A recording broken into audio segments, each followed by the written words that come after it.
Bom, vamos lá. Primeiramente, então, bom dia a todos e a todas. Para nós é um prazer enorme a gente poder, enfim, dar início às atividades do grupo de pesquisa, né, no dia de hoje, com as ilustres presenças e colaborações aqui dos professores Nedela e Alexandre Cordeiro.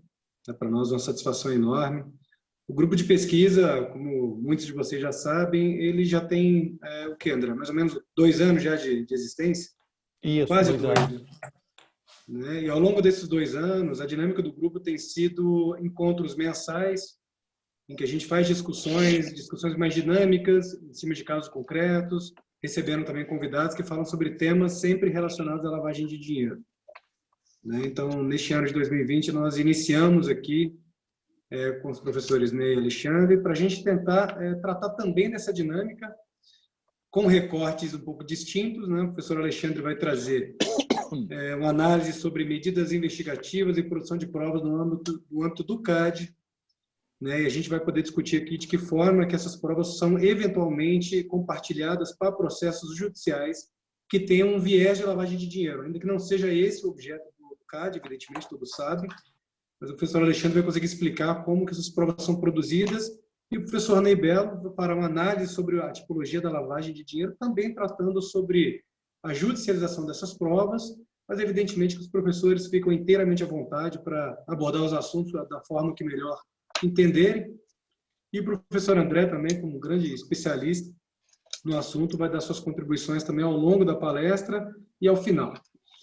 E, por fim, abriremos também a perguntas dos participantes. Podem encaminhar por escrito, podem acionar a Gabriela ou me acionar para a gente poder organizar a melhor forma de fazer os questionamentos para os painelistas poderem responder. Então, Marcelo, obrigado pela presença de todos. Passo a palavra ao professor André. Beleza. Marcelo, meu querido amigo, coordenador conjunto aí comigo do grupo de pesquisa, uma satisfação a gente retomar esse encontro, uma pena que não seja presencial, estava marcado, mas diante da pandemia, foi uma opção nós voltarmos dessa forma pela plataforma do IDP. Então, nós temos que registrar, em primeiro lugar, eu acho que um agradecimento especial ao próprio IDP, que sempre foi o nosso apoiador dos grupos de pesquisa, desse grupo maravilhoso. Nós estamos com 71 participantes online, as reuniões presenciais também atingiam mais ou menos esse número. Agradecer demais a Gabriela Jardim, que capitaneia todos esses eventos, e, claro, os dois palestrantes, os queridos amigos Ney Belo e Alexandre Cordeiro. Deixar registrado aqui que o grupo vai seguir em andamento, com reuniões ou quinzenais ou mensais, depende da disponibilidade dos palestrantes. Nós já temos agendado, provavelmente para a próxima semana, o professor José Luiz Dias Ripolés, catedrático de Direito Penal da Universidade de Málaga, na Espanha, que vai falar um pouco da política criminal, da expansão do direito penal, dos fenômenos que vêm acontecendo. Inclusive, tem uma boa dica de leitura que se chama Política Criminal na Encruzilhada, que é um livro que foi escrito para uma realidade europeia, mas reflete bem a realidade brasileira.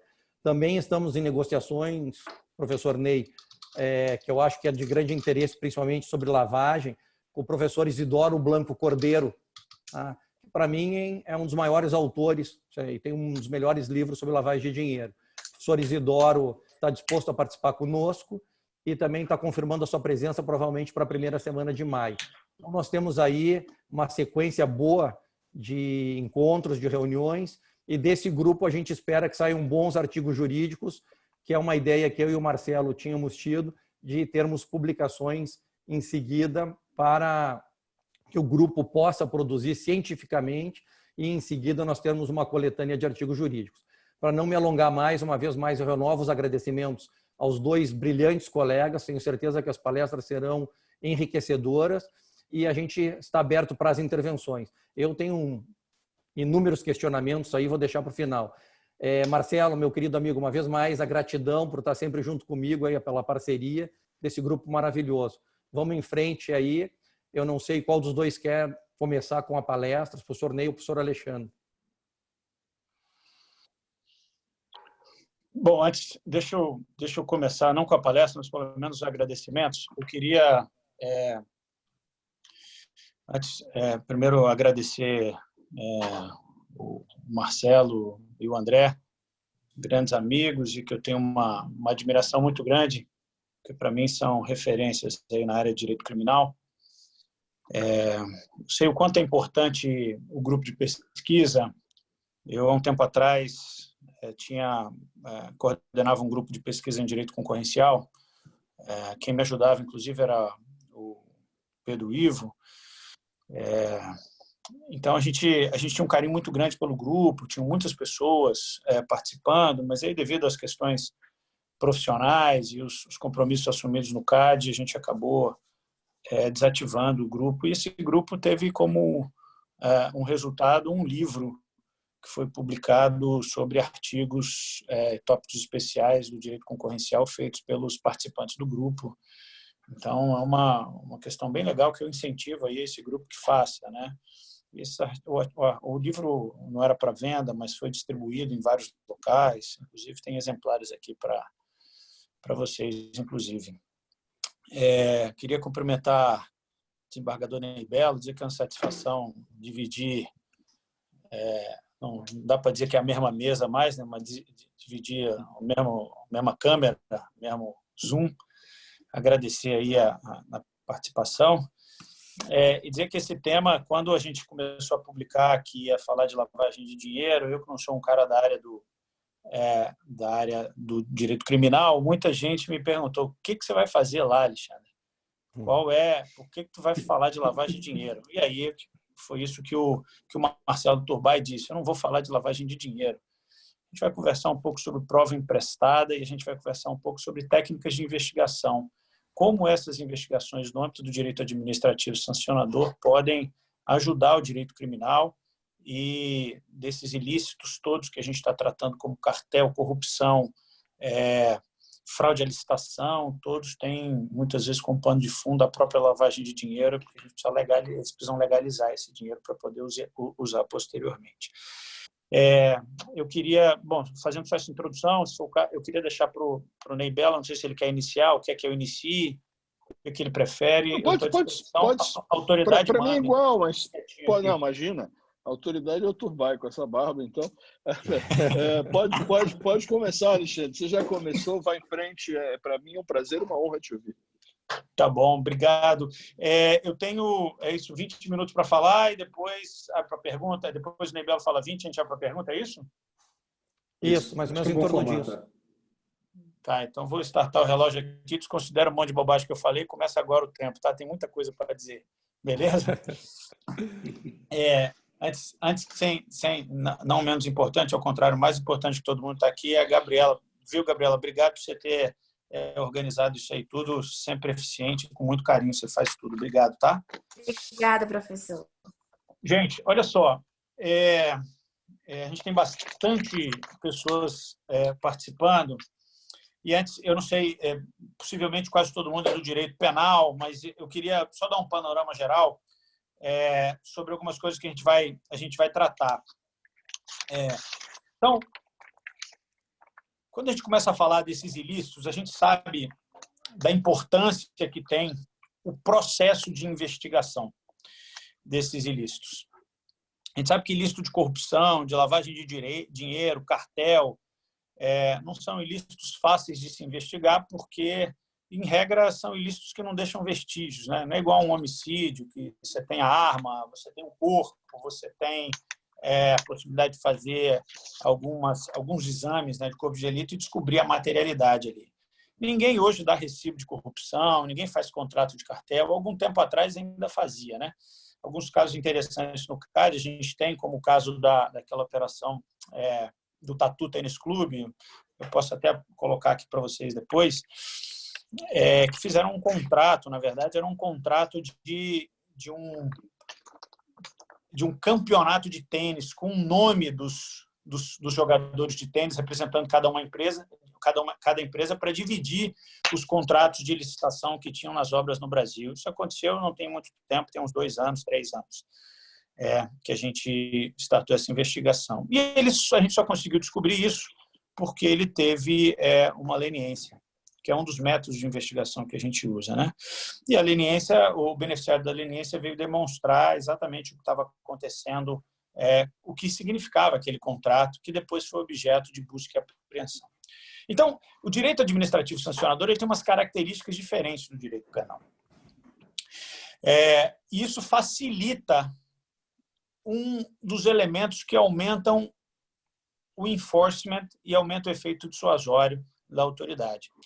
Assim, essas características, como, por exemplo, o tipo ser aberto, o rol ser exemplificativo, o ilícito ser formal, responsabilidade ser objetiva, ter responsabilidade solidária, tudo isso aumenta uma das pernas do custo do cometimento do ilícito, que dizia já Gary Becker naquele artigo Crime and Punishment Economic Approach, publicado em 1974. Gary Becker depois foi Prêmio Nobel em Economia em 1992. Quem não leu Gary Becker ainda e trabalha com direito penal, sugiro a leitura, o faça e depois a própria evolução da teoria da análise econômica do direito criminal. É importante para entender como o criminoso pensa, especialmente nos crimes econômicos, né? Ele dizia que tinha uma fórmula muito simples, que era o seguinte: a decisão de cometer ou não o ilícito, que é a dissuasão, é igual ao benefício dele menos, entre parênteses, vezes, entre parênteses, benefício mais, entre parênteses, probabilidade de detecção vezes pena. E isso é importantíssimo, porque você tem o benefício menos, o custo, então benefício menos probabilidade de detecção vezes pena. Então, dentro do parênteses, onde você tem probabilidade de detecção vezes a pena, você tem duas coisas para discutir ali no efeito dissuasório: ou aumenta a pena, ou aumenta a probabilidade de detecção.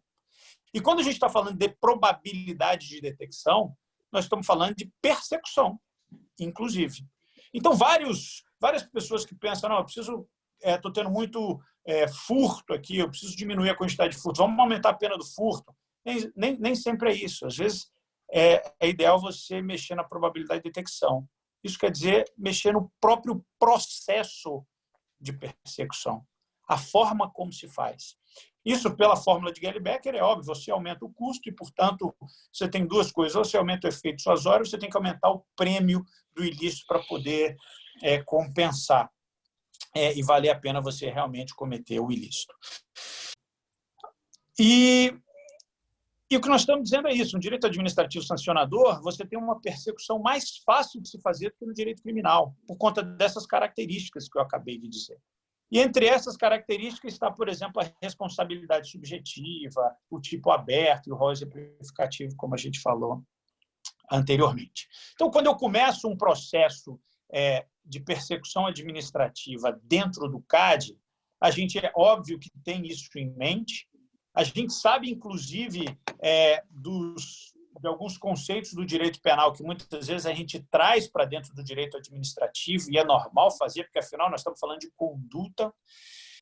E mais uma característica importante: a gente ali tem a possibilidade de ter no polo passivo pessoa jurídica e pessoa física, o que diferencia muito das questões do direito criminal. E aí, muito bem, Alexandre, como a gente começa uma investigação de direito administrativo sancionador? Que tipo de prova vocês usam? Que tipo de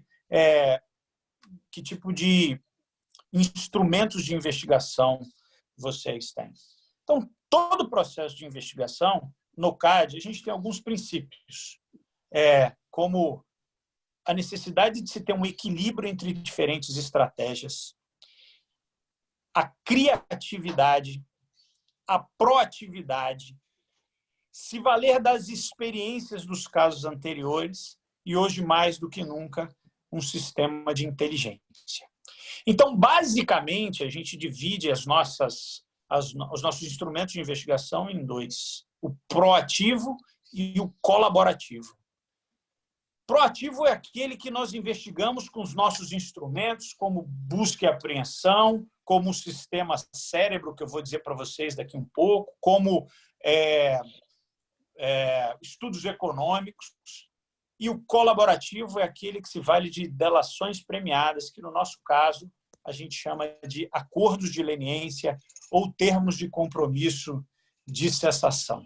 Então, instrumentos utilizados na persecução administrativa no CAD: colaboração premiada, esses acordos, as buscas e apreensões estudos de mercado, poder de requisição de informações, nosso banco de denúncias, interface com investigações criminais, aí nós estamos falando de compartilhar evidências, compartilhamento de provas, prova emprestada, interceptação, gravações telefônicas, quebra de sigilo, cooperação com a comunidade internacional, sistema de inteligências espalhados em diversas instituições, não só no Brasil, mas fora, e também o que é um projeto de inteligência artificial que a gente tem no CAD, que chama Projeto Cérebro, que aí vale a pena eu gastar um pouquinho mais de tempo nesse projeto Cérebro, que é o que desperta a atenção e a curiosidade de todo mundo.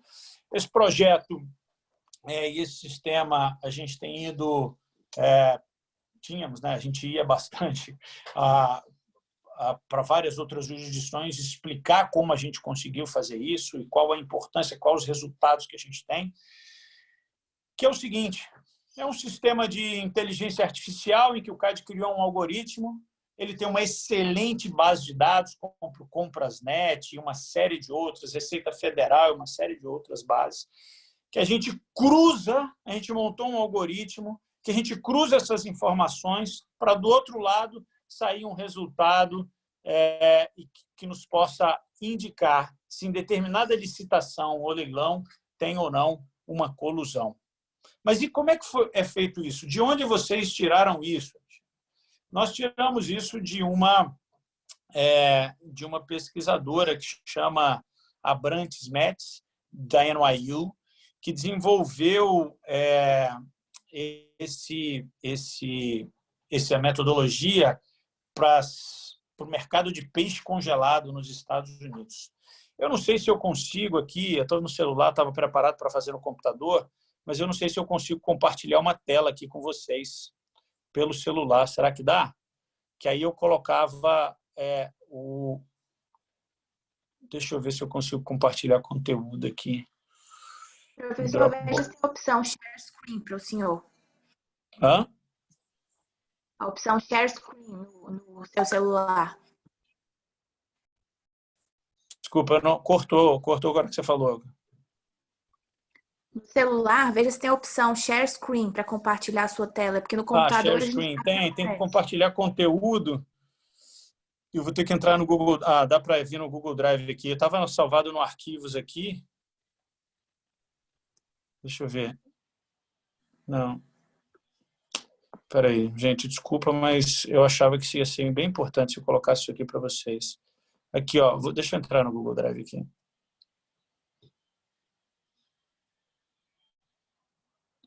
Vou ter que fazer login, esse troço vai acabar demorando. Bom, mas depois, se der um tempo, na hora das perguntas, eu mostro, tá? A hora que o Ney estiver falando.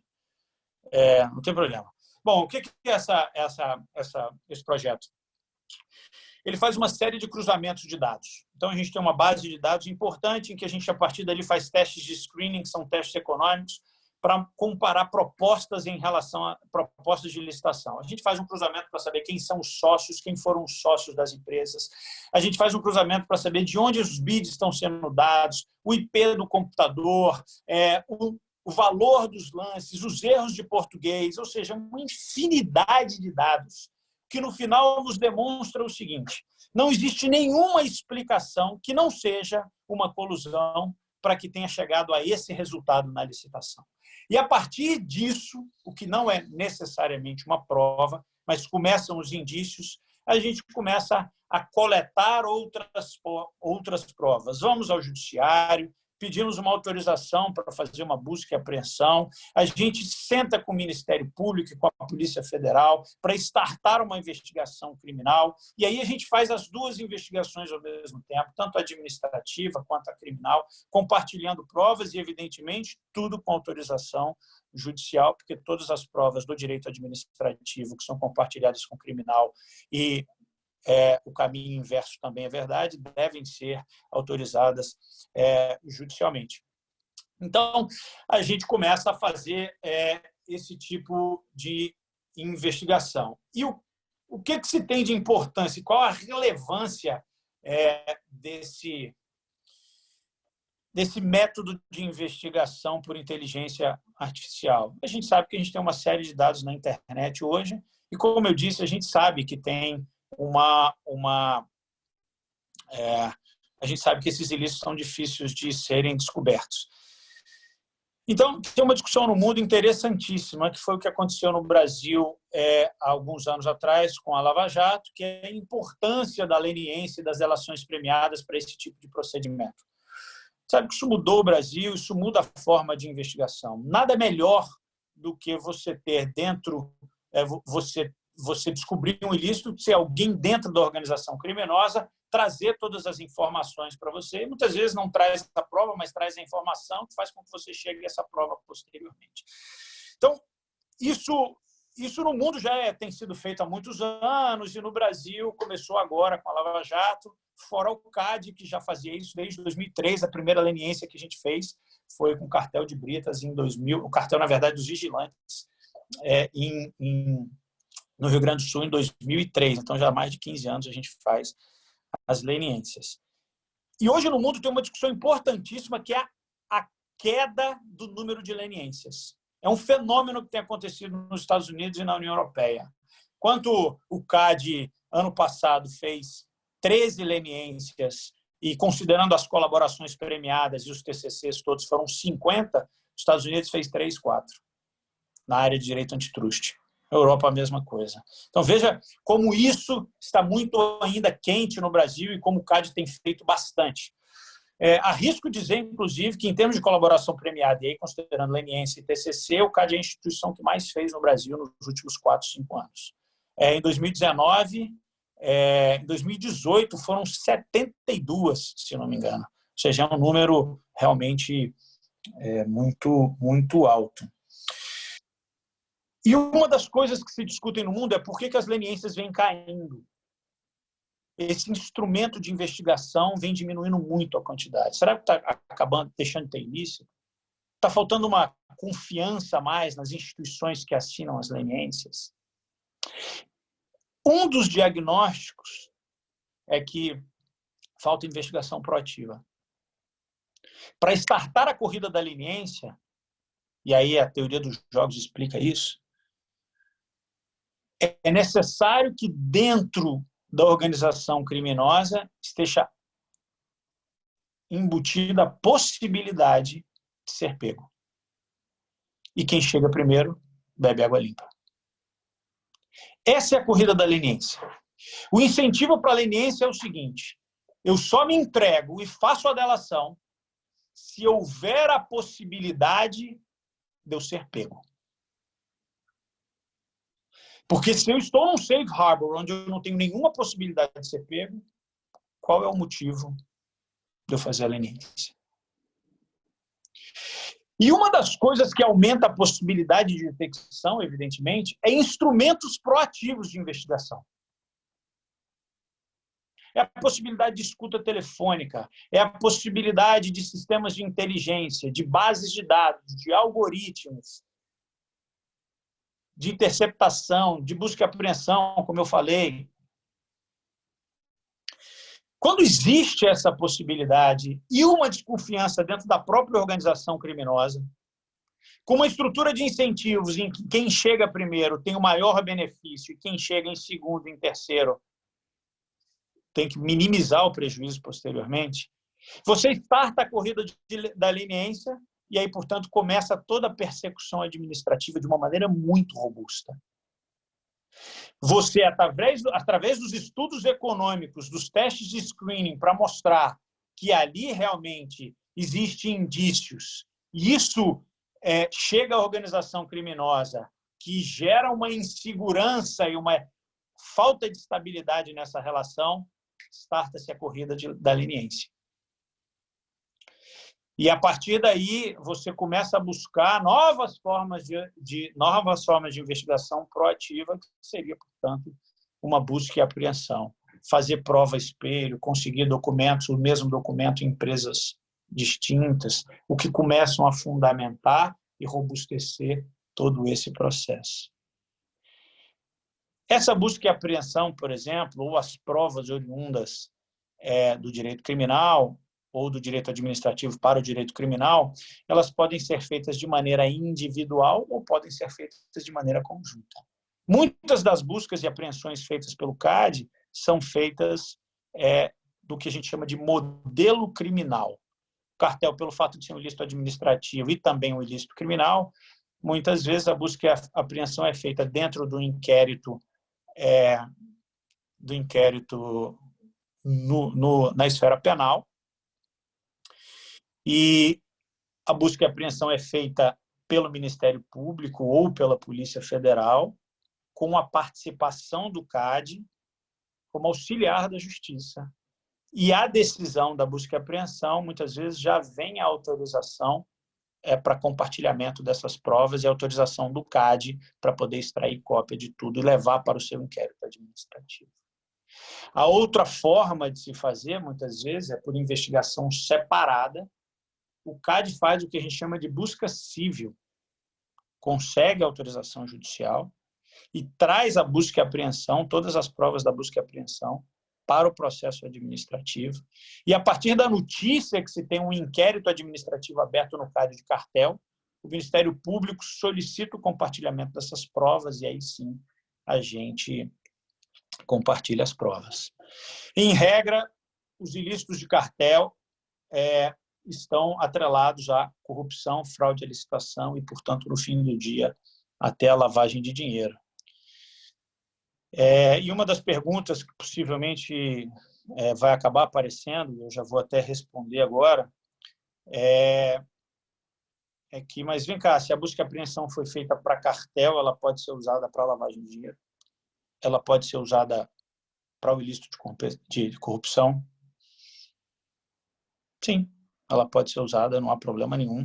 E é o que a gente tem visto na jurisprudência com algumas teorias que depois eu posso explicar melhor. Eu não sei como está meu tempo aí, eu acho que eu já devo estar quase esgotando os meus 20 minutos. Então, fazendo um resumo aqui para passar a palavra para o professor Ney Bello, tudo que a gente quer ao final do dia é sempre aumentar o efeito dissuasório. E para isso eu tenho que ter uma estrutura de incentivos na minha cabeça em que o efeito dissuasório é em virtude de uma fórmula, e essa fórmula é o benefício de cometer o ilícito menos, entre parênteses, probabilidade de detecção vezes pena. Nem sempre aumentar a pena é a melhor solução. Às vezes eu aumento o efeito dissuasório mexendo na persecução. O direito administrativo tem suas vantagens em relação ao direito penal, em virtude daquelas características que eu acabei dizendo. E aí eu preciso cada vez mais aumentar a minha probabilidade de detecção, e aí eu faço isso com instrumentos de investigação, sejam proativos ou colaborativos. Os proativos são aqueles que eu disse, busca e apreensão, denúncia, busca e apreensão, inteligência artificial, estudos econômicos, e aí, a partir daí eu começo a mostrar que o CAD tem enforcement e possibilidade de investigação, starto a corrida da leniência, junto a proatividade com a colaboração e tem um processo robusto de persecução administrativa, o que faz com que a gente tenha aproximadamente 350 processos administrativos de diversos ilícitos dentro do CAD por ano. Isso é uma quantidade grande, uma quantidade importante e que a gente tem tido, pelo menos na minha visão, um resultado excelente na persecução desses ilícitos econômicos e anticompetitivos. Fico por aqui. Vou colocar à disposição depois, ao final, para responder qualquer pergunta que vocês queiram. É lógico que, evidentemente, não dá para falar de caso concreto, eu posso falar daqueles que já foram julgados. Inclusive, tem alguns bons exemplos para citar aqui de compartilhamento de prova, a Lava Jato é um deles, dentre outros casos interessantíssimos. Trouxe também para vocês, eu vou tentar organizar aqui para colocar na tela, trouxe alguns argumentos de defesa que geralmente são utilizados no CAD, como a gente rebate esses argumentos de defesa. Então, e depois, se quiser, eu posso mergulhar um pouquinho em como funciona essa ferramenta do cérebro, essa unidade de inteligência que a gente tem no CAD, e discutir um pouquinho como essa técnica de investigação. Estou à disposição. Obrigado pela oportunidade. Obrigado, professor Alexandre, uma vez mais uma honra. Eu, lhe ouvindo, me parece que o CAD tem um pouco do efeito, professor Ney, de prevenção geral positiva como função da pena, tá? De passar uma mensagem de reafirmação da norma, seguindo um pouco o professor Guinter Jacobs, tá? Onde, na realidade, o CAD diz que, embora a conduta, essa de formação de cartel ou de corrupção, seja uma conduta do custo-benefício, o Estado reafirma que a dissuasão através da pena, ou seja, da sanção administrativa, é a que vale e isso inibiria a comissão do delito.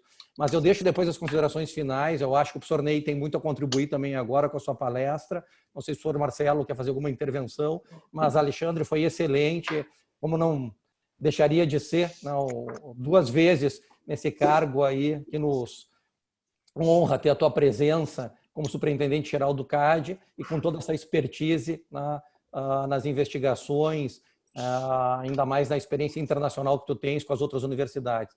Obrigado uma vez mais. Eu não sei se o Marcelo quer falar um pouquinho antes do professor Ney, senão o professor Ney está com a palavra aí. André, obrigado. Vou deixar para o final. Acho que a gente passa para o professor Ney e ao final a gente faz um bate-papo um pouco mais completo. Obrigado. Ok. Bom, antes de mais, muito obrigado, Marcelo e André, pelo convite. Na verdade, é um convite que já foi feito outras vezes e, por diversas razões, nunca deu muito certo pessoalmente e acaba dando certo virtualmente. Eu fico muito feliz de poder conversar com vocês e com todos os nossos. No exato momento, somos 121 participantes dessa live. Portanto, a vocês dois, muito obrigado pelo convite para essa discussão. Alexandre, acho que a gente nunca tinha feito mesa juntos e continuamos sem fazer mesa juntos, talvez um pouco de vídeo juntos, Alexandre, mas tu viraste aquele famoso desconhecido íntimo, né? Em que a gente acaba se conhecendo por trabalhos e por posições e por mexer com os mesmos assuntos, sem que nós pudéssemos ter sentado para conversar concretamente sobre o tema da lavagem de dinheiro. Então, fica meu agradecimento triplo aos 2 coordenadores e ao Alexandre pelo prazer da companhia. Eu elaborei 4 pontos para nós discutirmos um pouco sobre a questão da lavagem, e os 4 pontos gizando em derredor da visão que o Judiciário, e aí eu vou estender um pouquinho para o Ministério Público e para a Polícia também, tem acerca da lavagem. Começando por um problema que eu acho extremamente relevante, que é o problema do enfoque. Eu me recordo do professor Luiz Alberto Vará, num dado momento, dizer para a gente que Kelsen era o famoso... Acho que o Alexandre caiu, não, voltou. O Kelsen era o famoso cachorro da festa dos anos 80. Era aquele camarada que todo mundo reclamava, todo mundo jogava pedra, todo mundo expulsava da festa, mas ninguém tinha lido. Todo mundo criticava o Kelsen, ninguém tinha lido o Kelsen. E lavagem de dinheiro, vou fazer uma utilização do termo do Vará para lavagem, é um pouco aquele tipo penal, é um pouco aquele instituto jurídico que todo delegado, todo juiz, todo membro do Ministério Público cita, inclui numa denúncia, num relatório, mas não entende muito o que significa lavagem, não entende muito a estrutura do tipo penal e a forma como a lavagem se constituiu em um ilícito, tanto no modelo americano quanto no modelo italiano, que são um pouco diferentes. Enfim, então, o primeiro ponto que eu queria fazer diz com a compreensão exata do que é que significa lavagem. Chega ao judiciário coisas completamente distorcidas dos motivos objetivos e subjetivos do tipo penal de lavagem, com base numa denúncia.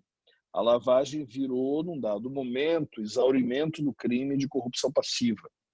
A lavagem virou, num dado momento, como uma receptação em que eu incluo uma pena mais elevada ou eu discuto os elementos da receptação como elementos conglobantes do próprio ilícito de lavagem.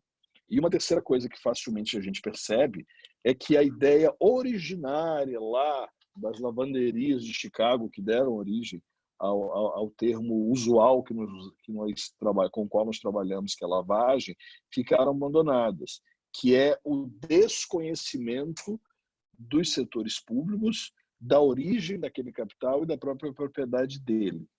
Portanto, nós temos denúncias, por exemplo, de lavagem, em que o depósito é feito na própria conta do corrupto. Ele recebe os valores na sua própria conta bancária, que efetivamente está à disposição das autoridades que controlam o sistema, inclusive do próprio COAF, e mesmo assim ele responde por lavagem. Então, esses 3 itens que eu estou mencionando é basicamente para pontuar a primeira coisa que eu gostaria de dizer. Eu acho que nós temos uma indefinição clara do que significa lavagem, qual é a amplitude da norma, qual é o significado dela. Com tudo aquilo que nós percebemos passa a ser tudo, nós implodimos os limites. Se nós implodimos o limite e se tudo passa a ser lavagem, é porque nada é lavagem. Então, ao invés de nós termos aquela compreensão muito clara acerca do que é um tipo penal, da sua potencialidade e da necessidade de coibir determinadas práticas, eu fiquei fora. Vocês estão me vendo e ouvindo ainda? Ainda está... Consegue me ouvir, por favor? Sim, perfeito. Eu fiquei sem visual aqui. Bom, eu fiquei sem visual aqui, por alguma razão apareceu as telas do Alexandre, eu acho. Bom, agora voltou. Pronto, voltando. Então, na verdade, o primeiro ponto para mim que fica muito claro é esse. É que, na verdade, nós não temos uma compreensão... Eu estou fora, né? Vocês estão conseguindo me ver? Não, eu não. Bom, não sei. Isso aí é com a Gabi, eu desapareci do vídeo. Por alguma razão. Agora sim. Então, na verdade, o primeiro ponto é esse. Oi, querido, já consegui, já voltamos, né? O primeiro item me parece ser esse, uma indefinição do que vem a ser lavagem. Isso aconteceu 10 anos antes com algo chamado formação de quadrilha e depois de organização criminosa, quando todo tipo de coautoria, todo tipo de participação, todo o artigo 29 começou a virar 288 e depois foi parar na lei de organizações criminosas, sem uma definição específica disto. Isso não é um argumento, me perdoe o coloquialismo, libera geral, é o contrário. É um argumento baseado na potencialidade do delito que é proposto. Ou seja, eu perco potencialidade se tudo passa a ser alguma coisa, se tudo é a mesma coisa. Então, o primeiro ponto que eu queria frisar e gizar é esse, é que nós precisamos definir o que realmente significa lavagem. Depósito na própria conta do corrupto pelo corruptor não me parece lavagem. Aquilo que é efetivamente desenhado como um mero exaurimento do crime, como colocar os valores dentro do porta-luva do carro após uma extorsão ou um roubo qualificado numa saidinha bancária, não me parece lavagem. Escondimento no próprio corpo do valor objeto do latrocínio não me parece lavagem. E por aí vai. E eu só estou citando exemplos judiciais, não são exemplos teóricos nem exemplos acadêmicos. Todos esses aqui são judiciais. Então, são elementos que não me parecem razoáveis. Como o inverso também. Há casos, esse caso chegou ao Supremo Tribunal Federal, o relator foi o ministro Dias Toffoli, antes da presidência, que é o inverso. O imóvel estava no nome de terceiro, e o réu retira o imóvel do dono do terceiro e passa para o seu próprio. E respondeu pelo delito de lavagem, porque ele alterou a titularidade do patrimônio. Não, seria uma lavagem às avessas, talvez um delito de secagem, com perdão do coloquialismo, mas de lavagem não me parecia muito razoável. Então, todas essas figuras, elas passam por uma necessidade que não é acadêmica, isso não está no livro do Calegari, isso não está no livro do Pierpaolo, isso não está no livro do Sérgio, nem no livro do Fausto. Não é uma questão teórica, é uma questão pragmática. É como nós, do judiciário, estamos percebendo os elementos constitutivos, objetivos e subjetivos do crime de lavagem. Esse é o primeiro ponto. O segundo ponto que eu gostaria de mencionar diz com o bem jurídico protegido pela norma, que é o que o André me pede para discutir, que é alguma coisa que o judiciário vacila um tanto, embora a doutrina vacile em 3 posições. As 3 posições doutrinárias são de todos conhecidas, vão me perdoar, o chover molhado. A primeira delas é que eu estou protegendo o sistema bancário. A primeira delas é que eu estou protegendo o sistema financeiro. A primeira delas é que eu estou protegendo a idoneidade das relações do sistema financeiro que trabalham com perspectiva de origem. Eu já vou dizer de antemão porque eu não concordo com esse bem jurídico tutelado pela norma, com esse objeto jurídico. Porque a existência de capitais circulando em que você não sabe a origem, não quer me parecer que elas protejam o sistema financeiro, ou que elas protejam o sistema econômico. Elas talvez protejam outros bens jurídicos, eu vou chegar nisso, mas não o sistema econômico, porque quanto mais dinheiro estiver circulando, quanto mais os bancos efetivamente estiverem trabalhando com esses valores, as bolsas de valores, o sistema inteiro, ele não tem como estar sendo agredido por isso. Até porque existe uma série de situações em que a informação da origem não é conhecida pelo sistema financeiro, ela é conhecida pelos órgãos regulatórios, ela é conhecida pela Receita Federal, ela pode até ser conhecida pelo Banco Central, mas não pelo banco que vai operar com aquele capital. Então, não me parece que haja uma necessidade de proteção do sistema. A segunda das teorias sobre qual é o bem jurídico tutelado, que é a administração da justiça, me parece que também há um equívoco nisso. A ideia de que nós precisamos proteger a lógica da aplicação das decisões judiciais, porque se eu não perseguir o dinheiro, eu não chego na corrupção, follow the money. Se eu não perseguir, como Giovanni Falcone dizia isso num dado momento na Sicília, se eu não vou atrás de soldi, se eu não vou atrás do dinheiro, se eu não vou atrás de onde vieram esses recursos, eu não consigo pegar a máfia, eu não consigo pegar a estrutura do Pizzo, eu não consigo pegar a estrutura da ecomáfia e de todos os sistemas que estão trafegando em derredor da atividade estatal ou da atividade de extorsão.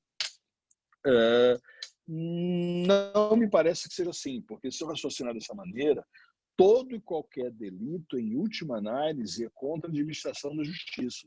Até, por exemplo, o esconder o cadáver. Porque eu escondo o cadáver, se eu escondi o cadáver, eu estou agredindo o sistema da justiça que vai tentar resolver se alguém matou e se alguém morreu. Então, se nós raciocinarmos que o serviço judiciário ele é capenga, ele sofre com o escondimento de provas ou de valores ou de objetos dos delitos, então todo e qualquer delito da quadratura da estrutura judiciária, ela será, em última análise, contra a administração da justiça. Mas isso já vai estar explicado lá atrás por processualistas penais bastante antigos, a gente vai encontrar isso aí, inclusive João Mendes, quando ele vai dizer o seguinte: todo e qualquer movimento de escondimento de provas, em última análise, é uma agressão judiciária, mas isso não significa dizer um tipo penal. Isso não é um tipo penal específico. Isso não é um bem jurídico tutelado pela norma e não tem como ser. Portanto, eu também tiro do sistema de proteção da justiça a ideia de que a lavagem existe por isso. O que eu acho, e esse é meu ponto de vista, é que o delito de lavagem de dinheiro ele existe para proteger a idoneidade das relações entre pessoas jurídicas, públicas ou privadas. O bem jurídico tutelado pela norma é a licitude das relações contratuais e de natureza pública ou privada. A licitude das relações humanas. Por quê? Porque se eu estou extorquindo você, se eu estou roubando de você, se eu estou corrompendo você, se eu estou tirando dinheiro de você, esse dinheiro tem uma origem lícita, portanto, esse contrato, em termos bem genéricos, ele é lícito, mas ele deixa de ser lícito quando eu faço isto, praticando corrupção passiva ou qualquer outro delito, e o resultado disso eu vou ter que esconder, porque eu não posso colocar no sistema bancário normal. Portanto, é a idoneidade das relações contratuais, pública ou privada, que é protegida pela lavagem de dinheiro. Por quê? Porque a minha capacidade de contratar e entregar uma obra e receber um valor é uma coisa. contratar uma obra e pagar 10 vezes mais, ou 10%, perdão, de propina, e alguém recebe isso e não pode colocar, o que eu estou agredindo aí é a idoneidade dessa relação contratual, é a capacidade dessa relação contratual ser lícita. E essa sobra que eu vou ter que esconder é a lavagem de dinheiro. Portanto, diferentemente do que os 6 autores que eu citei, e aí é interessante, viu, Turbay, pedir desculpa para o Calegari, porque eu estou discordando da posição dele, né, do livro dele, mas ele não há de se chatear comigo. Mas eu acho que o que eu protejo com a lavagem de dinheiro é a idoneidade das relações contratuais em sentido amplo. É eu pagar 10 para receber o equivalente a 10. Se eu pago 6 para receber o equivalente a 4, ou se eu recebo 8 para entregar 2, essa relação de natureza contratual em sentido amplo é que corresponde ao elemento a ser protegido pela norma, porque eu deveria pagar 4 para entregar 4. Quando eu tenho um app aqui, ou quando eu entrego alguma coisa indevidamente, eu tenho que esconder isso, o que eu estou querendo proteger é que é a qualidade dessa relação. Eu digo contrato em sentido amplo, Marcelo, porque o contrato entre as pessoas que moram na mesma comuna, tu estiveste comigo naquele nosso projeto de Palermo, quando efetivamente nós temos uma relação entre as pessoas e que ninguém é obrigado a pagar nada a ninguém, essas relações humanas, eu estou falando já aqui de contrato social, mas eu sou obrigado a te pagar para que você me dê proteção, e isso é indevido, o que eu estou protegendo com a lavagem, com esse dinheiro ilícito que você vai receber e vai sumir com ele, ou vai aplicar em alguma coisa qualquer, é a qualidade dessa nossa relação contratual entre pessoas que moram na mesma comuna, que moram no mesmo lugar. Portanto, me parece que a lavagem de dinheiro tem esse objetivo.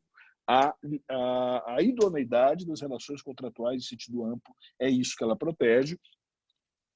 Isso é um artigo aí alinhavado há algum tempo que nunca foi para o Prelo, mas teria o maior prazer em escrever isso com vocês. O Calegari teria que mudar de posição, não sei se ele é um coautor lúcido nesse momento, mas eu acho que a proteção é essa mesma. Eu não estou protegendo o sistema bancário. Se o sistema bancário tiver 10 vezes mais dinheiro do que tem, ele não vai se preocupar se esse dinheiro veio da máfia russa, se esse dinheiro veio da Yakuza, se esse dinheiro veio da Camorra, se esse dinheiro veio da Ndrangheta ou de qualquer das máfias do sul da Itália, da Sacrata Corona Unita e todas as outras.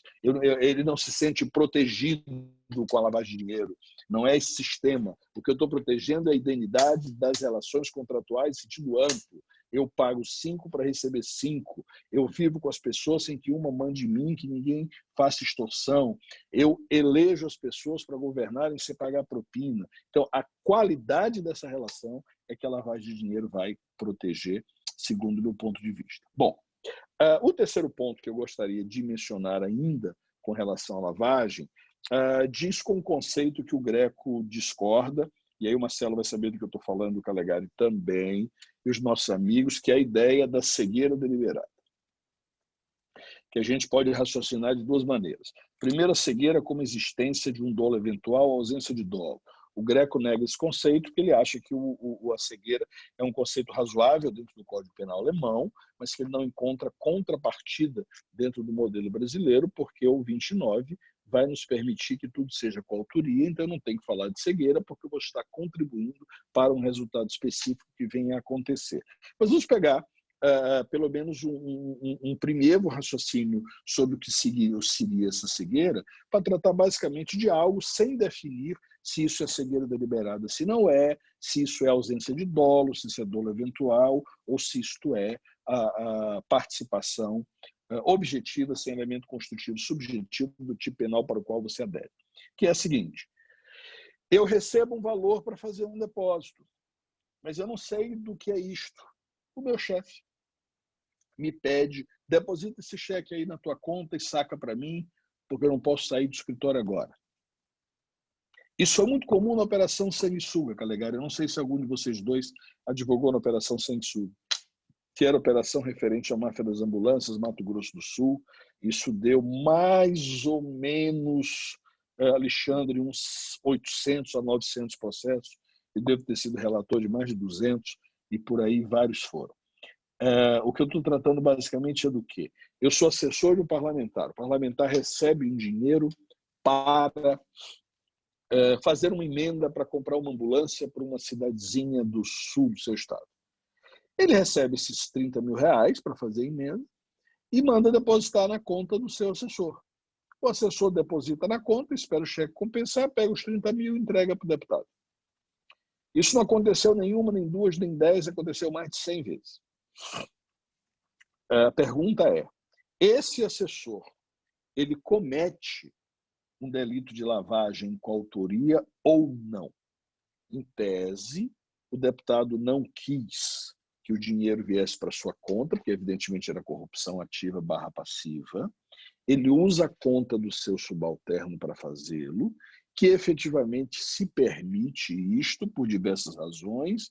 A gente não pode usar aí a tese da inexigibilidade de outra conduta, porque o próprio Supremo já derruba, de certa maneira, essa inexigibilidade, principalmente trabalhando com esse grau de intelectualidade de uma repartição e de um espaço de poder como o Congresso Nacional.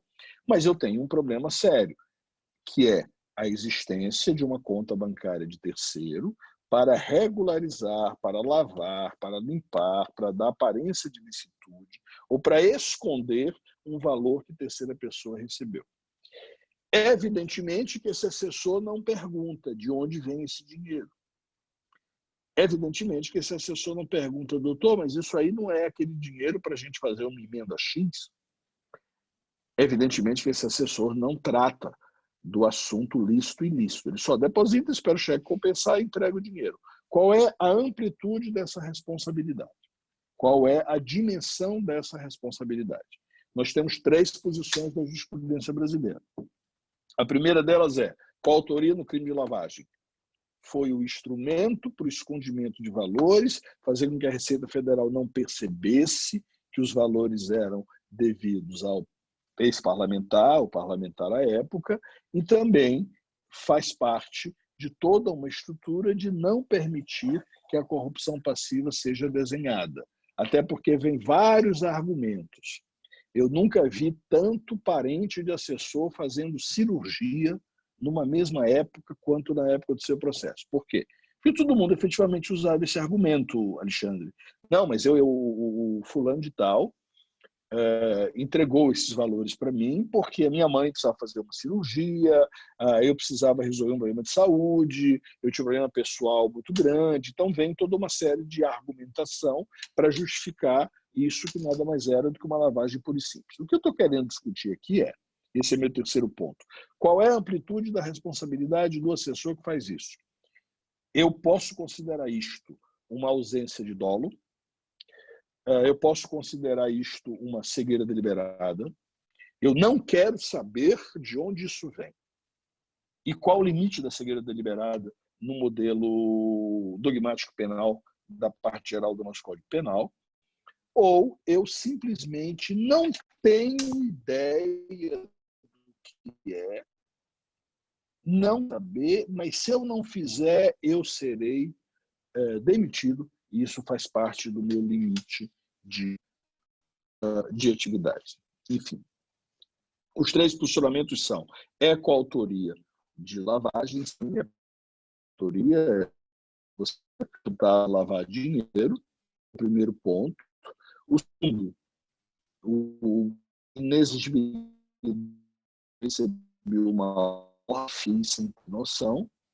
E a terceira, ausência de elemento constitutivo subjetivo do tipo penal, da lavagem, porque ele não tem ânimos de esconder, ele não tem ânimos de ajudar o escondimento de ninguém, ele simplesmente cumpre uma ordem sem ter a dimensão lógico-formal do ato que pratica. São as 3 posições.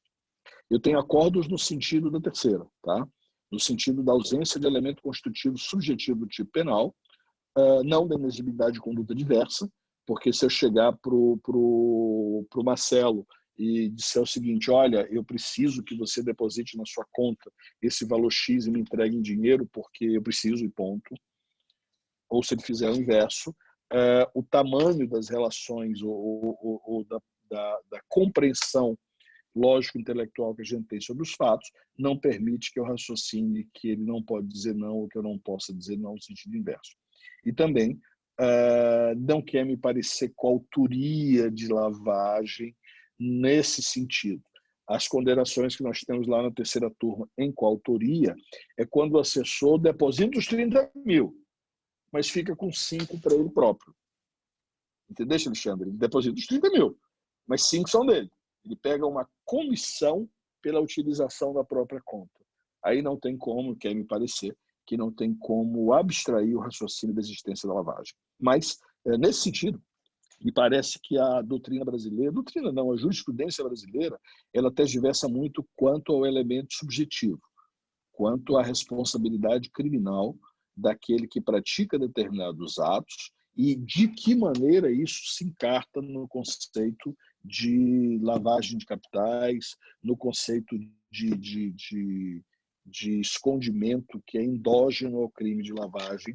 E esse elemento constitutivo subjetivo de tipo penal me parece muito importante, porque nós acabamos caminhando, eu vou voltar para encerrar agora o primeiro ponto, com a ideia de que tudo aquilo que está localizado no exaurimento do crime, tudo aquilo que é consequência da existência do crime, tudo aquilo que faz parte da própria cadeia constitutiva do tipo penal, objetivo da conduta, acaba se transformando em elemento constitutivo do delito de lavagem. Portanto, eu acho que isso precisa ser muito bem diferenciado. E eu continuo achando que é a indemnidade, a idoneidade, a licitude das relações contratuais em sentido amplo que é protegido como tipo penal do crime de lavagem. Essas foram as observações que o Calegari me pediu que fizesse. Eu fico à disposição de qualquer discussão. Agradeço imensamente a atenção e a presença do Alexandre e, mais que tudo, o convite do André e do Marcelo por essa breve e rápida exposição e estou à disposição de todo mundo. Obrigado. Marcelo, eu posso só pontuar algumas coisas aqui? André, eu tinha certeza que você ia querer, então fica à vontade. Não, o Ney fica me provocando, tá? Para mudar de posição. Eu vou começar primeiro, meu grande amigo, tá? E professor. Eu não tenho uma posição firmada que o delito de lavagem proteja a ordem socioeconômica, né? Na realidade, eu me decanto um pouco, e é quase a tua posição, como uma livre concorrência. Eu não usaria as relações contratuais, mas eu diria que dentro de uma sociedade de consumo, na realidade, aquele que se usa de mecanismos ilícitos, por exemplo, para obter valores em relação ao seu negócio, tá? Ele está destruindo o seu concorrente. Então, na realidade, existiria aqui uma proteção da livre concorrência, eu diria, não uma ordem socioeconômica, porque a ordem socioeconômica é um bem jurídico intangível, tá? Do meu ponto de vista. Tá? Também concordo contigo que o sistema bancário como um todo e os paraísos fiscais, como se dizia, que a ordem econômica é atingida, não, ela é beneficiada, porque quanto mais dinheiro ingressa nesses mercados, mais fomenta a economia desses países, e ninguém nunca reclamou disso. Claro que, proporcionalmente, isso poderia ativar outras atividades ilícitas. Então, aqui eu estou de acordo, talvez, com a nomenclatura que nós tivéssemos que mudar, mas eu seguiria um pouco a tua posição. Eu me preocupo com o início da tua palestra quanto à banalização do crime de lavagem, justamente por todos terem uma dificuldade de identificar o que é a lavagem de dinheiro, né? Muitas vezes, e eu acho que o professor Ney, como desembargador, tem muito mais experiência na avaliação dos processos criminais, há um sentimento, pelo menos em relação ao Ministério Público e Magistratura e da própria Polícia Federal, em que o mero exaurimento de determinados delitos potencializam ou já são lavagem de dinheiro, né? O recebimento de valores, a guarda de valores em casa, a guarda de valores em apartamento de um cônjuge, etc., de recebimento de valores de corrupção, que seria o delito prévio, seriam já o delito de lavagem. E eu tenho dúvida também se a lavagem protegeria, por isso eu falei do bem jurídico, a administração da justiça, porque nem sempre a administração da justiça ela está lá no início da lavagem, tá? Com primeira forma, na primeira fase de ocultação. Mas quando existe a reintegração desses valores, que vai para a livre concorrência, como o Ney diz, tá? Nessa idoneidade aí das relações contratuais, enfim, essa parte que a administração da justiça já não tem nada mais a ver com isso, tá? E os próprios autores estrangeiros dizem isso. Na terceira fase, a administração da justiça está muito afastada, tá, do que tutela a lavagem. Por fim, só para não me estender muito, Ney, sobre a cegueira deliberada. Também acho que é um conceito importado, nós trouxemos no nosso livro, o Tribunal Federal da Quarta Região usa muito esse conceito, tá, infelizmente, equiparou direto ao dolo eventual. O sistema americano não tem essa figura. Tá? E aí eu vi as tuas considerações sobre o artigo 29. O grande problema nosso é que já desde a reforma do Código Penal de 84, nós começamos com uma discussão se nós éramos causalistas ou finalistas. Tá? E até hoje existe essa discussão posta. Hoje o finalismo é um ocaso na própria Alemanha, o professor Greco diz isso, foi substituído praticamente pela teoria da imputação objetiva. E eu vi os teus exemplos do assessor que vai lá e saca o dinheiro, enfim. Evidentemente que se fosse no nosso tribunal aqui da Quarta Região, ele seria condenado provavelmente como um coautor ou, no mínimo, uma participação, né, a título de dolo eventual. Eu acho que um dos critérios bom para nós pensarmos a respeito disso seria um limitador através da teoria da imputação objetiva. Ou seja, qual o rol que esse cidadão desempenha nesse contexto, né? O que é porque o próprio Soriacos diz que nem tudo é assunto de todos, tá? Então, qual a capacidade dele e se existe uma proibição de regresso para limitar a participação criminal? Talvez essa seja uma limitação do tipo penal objetivo. Ele cria um risco juridicamente desaprovado com essa conduta ou não cria? E depois verificar se esse risco foi o que se verificou no resultado. Mas, enfim, são breves considerações aqui, porque senão eu vou virar o palestrante e eu só sou um moderador. Para o Alexandre, já fiz as intervenções iniciais, acho que o CAD tem esse efeito de dissuasão mesmo, mas que me lembra muito a prevenção geral positiva. E eu concordo que todos deveriam ler um pouco a análise econômica. Eu acho que o empresário tem essa sistemática de lidar talvez um pouco com o custo-benefício. Isso historicamente nós temos visto em vários autores, tá? Que trabalham com o direito penal econômico, de verificar se compensa muitas vezes o delito ou não compensa, né? E talvez o CAD com essa atividade possa ter um efeito de dissuasão, como faz a pena na prevenção geral positiva. Marcelo, desculpe me alongar, essas seriam minhas considerações para os dois professores. Imagina, André, agradeço a intervenção, agradeço ao professor Neibelo, ao professor Alexandre, e só me permita apenas 2 minutos só para a gente fazer o fechamento e passar as perguntas. Alexandre, sobretudo você, né? Quando nós pensamos nesse formato de palestra, inicialmente veio uma certa perplexidade, assim, mas como que eu vou conseguir tratar, no âmbito do CAD, de lavagem de dinheiro?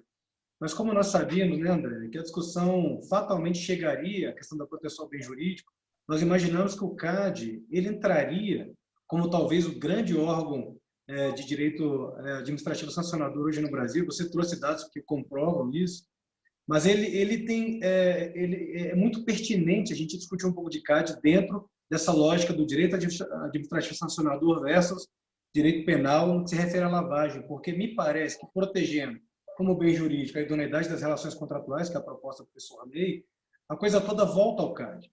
Instaura-se uma investigação no âmbito administrativo para apurar fraude à concorrência, fraude à licitação, enfim. Isso deságua como crime antecedente na lavagem de dinheiro. Tá? Isso depois, no futuro, vira uma ação penal, tendo a lavagem de dinheiro, inclusive, como imputação principal, considerando os antecedentes.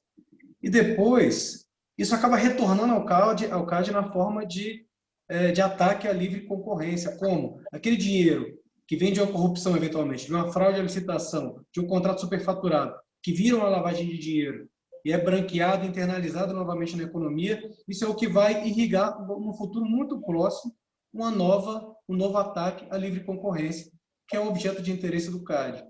Então, isso é um círculo vicioso que diz respeito tanto ao direito administrativo sancionador no âmbito do CAD, quanto ao direito penal. Por isso que nós imaginamos essas palestras como complementares nesse aspecto, girando em torno aí da proteção ao bem jurídico, qual o bem jurídico que nós estamos aí elegendo para proteger com a imputação de lavagem de dinheiro. Né? E me parece, né, André, que o resultado foi alcançado. Né? Era justamente essa discussão que a gente queria tentar travar. E as perguntas, elas demonstram muito bem isso. Nós temos várias perguntas, até para não extrapolar muito o tempo, já passo diretamente a elas, e não sei nem se a gente vai ter tempo de fazer todas. A primeira, a pergunta do Álvaro, ela é dirigida aos dois palestrantes e talvez principiando pelo Alexandre, me parece. As investigações... Marcelo, se tu me permite, só, eu vou ter que pedir uma especial gentileza para o Alexandre, mais ainda para você e para o Calegari. Eu, na verdade, teria uma conferência às 12, que eu consegui jogar aqui para 12h15, e aí eu ia pedir especialmente a gentileza de eu responder logo as perguntas, minhas ou duplas, para eu conseguir não romper, porque aí já é um compromisso com o tribunal, eu não vou poder chegar atrasado. Se o Alexandre me permitir, se ele não tiver um compromisso igual ao meu, que aí a gente tira no cara ou coroa. Tem não, professor, fica à vontade. Eu acho até, me desculpe aí, Marcelo, se aparece para todas as perguntas, eu acho que o Ney, em face do adiantado da hora e do tempo que ele tem, ele pode ler ali as perguntas já indo respondendo diretamente. Eu recebi duas aqui, que é uma sobre as condutas neutras, outra sobre a imputação objetiva e a outra sobre a autolavagem. Isso. Já vou responder todas as três, tá? Com relação às condutas neutras do assessor, eu acho que são casos distintos. Existem assessores que nós podemos efetivamente perceber como conduta criminal neutra na medida em que ele possa usar a conta numa relação absolutamente normal, em que isso seja algo comum de ser feito e que nós não podemos aí, em nenhum momento, encontrar um elemento constitutivo subjetivo do tipo penal ou objetivo. Ele não aderiu a nenhuma conduta criminosa, ele não fez nada para além da normalidade. Temos um problema, que é o risco de não cairmos no desconhecimento da lei, que é inexcusável, no erro de proibição absolutamente inexcusável, e, portanto, ele sabe que ele não pode usar a conta bancária dele sem dar origem. Mas eu encontrei um caso, por exemplo, que o assessor lá, na hora de preencher, por que você está depositando esse dinheiro? Está lá, a pedido do meu chefe. Ele fez, efetivamente, a declaração quando teve que depositar numa agência bancária. O Alexandre talvez sabe de quando é que é essa norma, acima de 10 mil, de ter que declarar a origem. Acho que é lá no começo dos anos 2000, salvo engano. Então, efetivamente, ele fez a declaração e eu não posso efetivamente querer que ele seja responsabilizado por crime de lavagem numa observação assim. Então, eu acho que as condutas neutras podem efetivamente acontecer a depender do caso concreto. Quanto à imputação objetiva que o Calegari menciona, eu acho que imputação objetiva é algo muito complicado da gente discutir e tu vais entender, seguramente, a gente já falou sobre isso, no tempo que a gente podia beber vinho em determinada capital que está trancada hoje, né, o Calegari? Mas, enfim, naquela conversa com uma boa taça, nós discutimos sobre isso, que é o fato de que aquilo que foi construído como imputação objetiva, aquilo que o Jacobs escreveu, não é nada daquilo que foi migrado para os acordos e para as decisões judiciais brasileiras. Então, o que ele chama de imputação objetiva, que tem a ver com a existência de uma conduta esperada e de um elemento constitutivo subjetivo do tipo penal que é direcionado para o ato e não para o resultado. Aquilo que ele escreveu no raio do livro dele migra para uns acórdons, e aqui a gente não vai criticar quem está acima de nós, eu só critico a série C, da qual eu faço parte, não a série B e a série A, mas na série C, que são os tribunais de apelação, isso migrou de uma maneira completamente obtusa.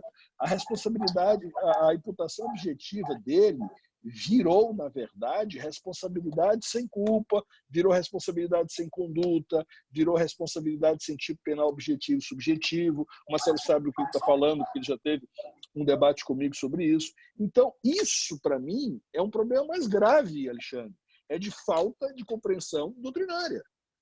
Falta de compreensão daquilo que os alemães escreveram sobre que raio é imputação objetiva, que não é responsabilidade penal objetiva. A mesma coisa aconteceu com o domínio do fato.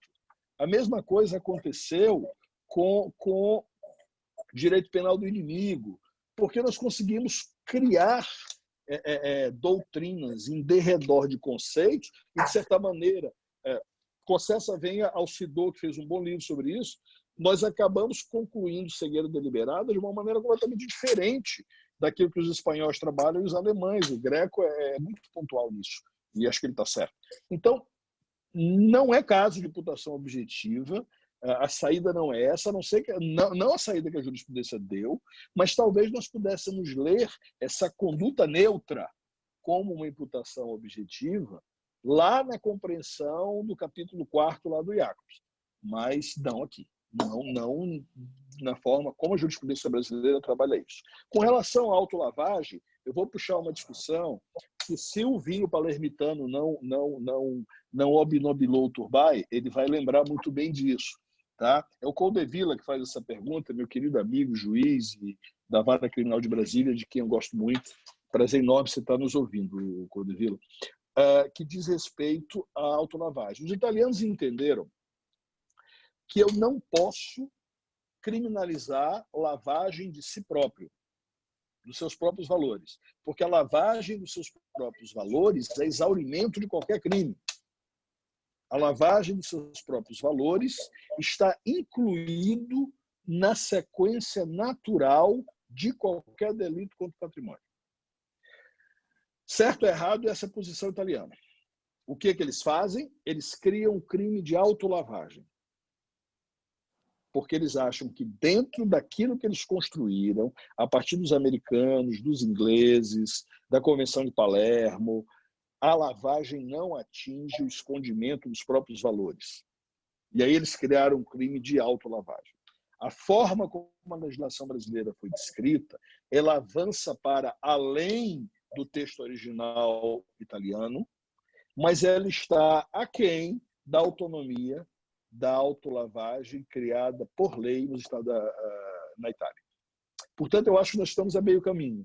É razoável, Coldevilla, eu entender a autolavagem como integrante do conceito de lavagem na legislação brasileira. Sim, mas seria melhor se nós tivéssemos o texto italiano, se nós explicitássemos a autolavagem. Aí surge um segundo problema. Se eu crio um artigo definindo autolavagem hoje, o que eu estou fazendo? Eu estou dizendo que daqui para trás a autolavagem não era crime. Então eu estou absorvendo todo mundo.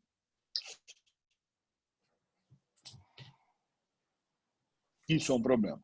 Vamos daquela, se correr, eu me molho mais. Se ficar parado, eu me encharco. Então eu tenho, na verdade, que trabalhar com a dimensão dos termos jurídicos da lei atual. E aí o Alexandre há de concordar comigo que, nos termos da legislação atual, cabe a autolavagem como crime de lavagem. Cabe. Não é uma norma tão competente e tão expressa quanto a italiana. Eu acho que eram essas 3 perguntas para que eu possa sair. Eu não sei se o Turbay... O Favetti entrou aqui fazendo alguma pergunta, mas eu não consigo localizar direitinho o que o Favetti queria. Se o Juliano Breda também não, mas não estou conseguindo ver, só vi que eles entraram e perguntaram. Se tiver alguma coisa do Favetti e do Juliano para mim, pode passar. A do Favetti é Tem uma sobre o bem pergunta do jurídico Juliano protegido também. aqui. Eu consegui pegar do Favetti uma observação quanto à fala do Calegari. Existem casos em que o crime de lavagem é escolhido por um gestor, exatamente para dar condições de competição. Dessa maneira, a teoria de que toda lavagem ofende a competição é uma meia-verdade. Eu acho que essa é a colocação dele. Tá, eu continuo achando, o Favetti conhece a minha posição, eu continuo achando isso. Eu acho que é a licitude, a idoneidade e a idoneidade das relações contratuais em sentido amplo que é protegido pela lavagem, como eu disse ainda há pouco. A do Breda, qual é, Turbay?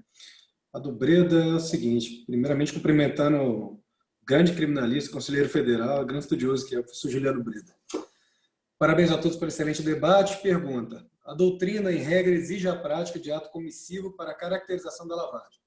Mas, por exemplo, no caso do Triplex, o TRF4 entendeu que a omissão do ex-presidente Lula em reconhecer perante a Receita a propriedade sobre o imóvel configuraria o crime.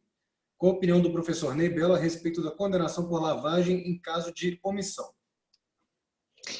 Bom, vamos em frente. Eu tenho seríssimas críticas dogmáticas, não estou tratando de nenhuma crítica política, mas eu tenho seríssimas críticas dogmáticas à construção da sentença e do acórdão, no caso que a gente está citando. Tá? Problemas de compreensão dogmática mesmo. Outros podem ter uma construção melhor do que a minha. Os que prolataram sentença e acórdão talvez tenham compreensões dogmáticas melhores do que a minha, mas a minha não é aquela. A ideia de omissão na lavagem, ela existe apenas e tão somente quando a conduta não é esperada, ela é determinada por lei. Então, veja, eu posso ser condenado por lavagem por omissão se eu tenho a determinação legal de declarar algo.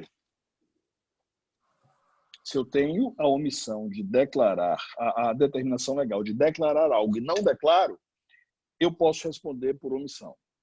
Eu tenho que declarar que eu comprei, que eu vendi, que eu fiz um negócio imobiliário em 90 dias. Eu tenho que fazer uma declaração de imposto de renda dizendo que eu recebi 6 milhões e tal situação. Eu posso cometer lavagem por omissão, sim, porque eu tenho uma conduta esperada por determinação legal. Se a minha conduta esperada não é por determinação legal, é por valor moral, isso não pode dar lavagem. Não pode dar lavagem porque eu não tenho uma predisposição legal.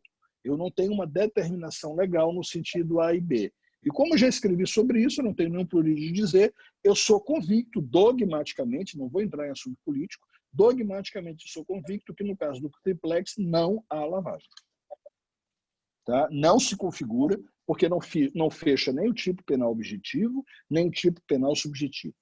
Eu não tenho nem a prática de atos comissivos ou omissivos por determinação legal, a omissão de uma determinação que é feita, eu não tenho a volição comprovada no sentido de fazê-lo e eu não tenho nem o ato formal de escondimento que seja fora da perspectiva legal.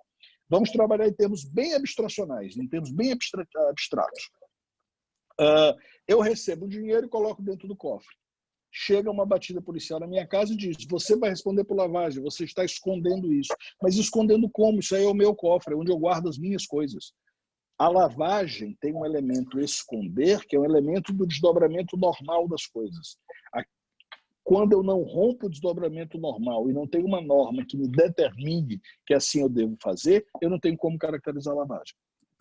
Essa é a minha posição. Eu acho que eu nunca conversei com o Juliano sobre isso, mas a minha posição específica sobre lavagem com omissão é só existe se o ato for determinado por lei. Se o ato não for determinado por lei, a omissão não caracteriza a lavagem.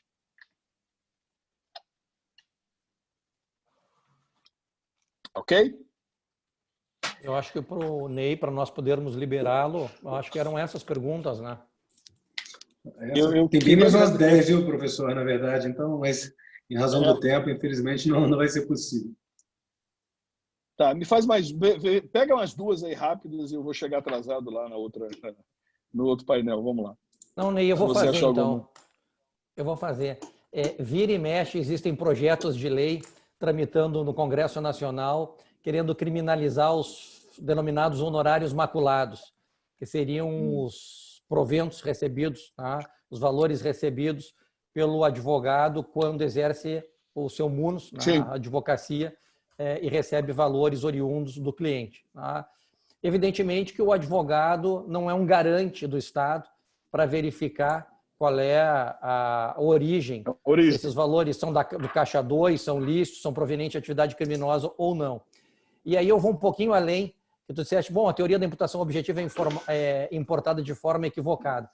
Mas a maioria dos tribunais, principalmente alemães e espanhóis, já enfrentaram a questão e grandes autores como Pérez Manzano, Carlos Rara, o Arangueles Sanches, o próprio Isidoro Blanco, todos têm se decantado pela ideia de que o advogado ou bem fica dentro de um risco juridicamente tolerado, ou bem exerce uma atividade neutra, ou não tem o papel de garante. Se nós olharmos desde lá do início dessas teorias alemãs, que seria de adequação social do Welzel, adequação profissional do Hassemer, até chegarmos numa teoria mais avançada, a imputação é um limitador, sim, dessas condutas do tipo penal objetivo. Então, eu te perguntaria que essa é uma questão tormentosa, porque sempre tem um deputado ou um senador nessa quadra da história querendo criminalizar a conduta do advogado. Eu gosto muito da posição do Hassemer, tá? Mais do que da do Welzel. Eu gosto da posição do Hassemer, eu acho que é um risco tolerado, e eu acho que você pode advogar para o bandido, você não pode fazer parte da quadrilha. Essa é a máxima que se me parece. E há, evidentemente, um risco tolerado. A atividade do advogado que trafega como profissional contratado por alguém que desviou valores públicos é que, efetivamente, ele possa ter o seu patrimônio no limite daquilo que ele recebeu, agredido de uma certa maneira, em função do processo de recuperação de valores que saíram do setor público, porque também não faz sentido, vamos roubar 1 milhão, não, vamos roubar 1.200.000, porque esses 200 eu vou pagar ao advogado para que eu não seja preso por 1 milhão que eu já roubei. Enfim, então é preciso ter lucidez em relação a isso. Eu acho que é uma atividade de risco, sim, eu acho que o Hassmann está certo, e eu acho que tudo depende das argumentações que você faz sobre prova e sobre participação. Não vamos nos esconder o fato de que está cheio de advogado que recebe o patrimônio do cliente em garantia, passa para o seu próprio nome e se utiliza como uomo de palha, para usar um termo italiano que tu conhece muito bem, como uomo de palha para depois devolver esse próprio patrimônio ou salvar algo que ficará de fora de qualquer busca e apreensão, qualquer impedimento de valores. Então, existem casos e casos, e eu acho que a atividade, sim, acaba sendo uma atividade de risco. Marcelo. Ok? Perfeitamente. Novamente, agradecendo pela belíssima palestra. Acho que o objetivo, mais do que alcançado, é muito bem alcançado. Eu que agradeço imensamente. E, Alexandre, vamos fazer outras que sejam presenciais e não virtuais. Eu queria te dar os parabéns pela tua exposição, agradecer muito. Eu acho que esse bate-bola com o CAD ele é fundamental para que a gente consiga, dentro da jurisdição criminal que envolve lavagem, discutir com vocês de uma forma bem precisa. Obrigado pela tua aula, tá? Só, Ney, antes de te retirar, queria fazer um agradecimento que tu elogiaste. Eu que agradeço. Obrigado, professor. O Codevila, e o Alexandre sabe disso, o Marcelo também. Nós temos participando aqui junto com esses 112 participantes, não só alunos do grupo de pesquisa, Ney, mas também alunos do mestrado e doutorado do IDP, dentre os quais o Dr. Francisco Codevila faz parte, o Rafael Favetti faz parte. Então, aqui a integração é muito grande. São pesquisadores, são alunos do mestrado e doutorado, e essas perguntas também estão vindo deles, eu acho interessante. Muitos, Alexandre, trabalham com direito concorrencial, existem dissertações escritas na tua área também. Então, o grupo congregou não só o grupo de pesquisa, mas também os próprios alunos do mestrado e doutorado do IDP. Então, Ney, antes que tu saísse, queria deixar esse registro, porque é importante. As perguntas também estão vindo de mestrando e doutorandos. Tá. Eu agradeço imensamente. Foi uma honra e um prazer grande, tá? Obrigado, Ney. Obrigado por tudo aí. Vamos encontrar quando acabar essa confusão toda.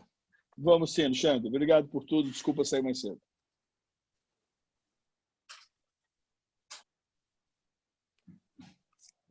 Marcelo, o Alexandre vai responder agora. Alexandre, tem uma série de perguntas para você também. Você conseguiu ter acesso aí direto pelo sistema ou não? Cara, eu vi algumas aqui, mas eu não sei se minha internet está muito lenta. De vez em quando dá uma falhada aqui, eu não consigo acessar tudo. Mas se quiser fazer aí, eu vou tentando ler aqui elas também. Antes de qualquer coisa, eu sei que vocês mencionaram diversas pessoas que fazem parte do mestrado, doutorado, tem advogados de fora. Eu percebi aí que está o doutor Giancarlo Castellan também ouvindo o debate, penalista lá de Santa Catarina, excelente advogado, queria só cumprimentá-lo. Tiago Turbay está aí também.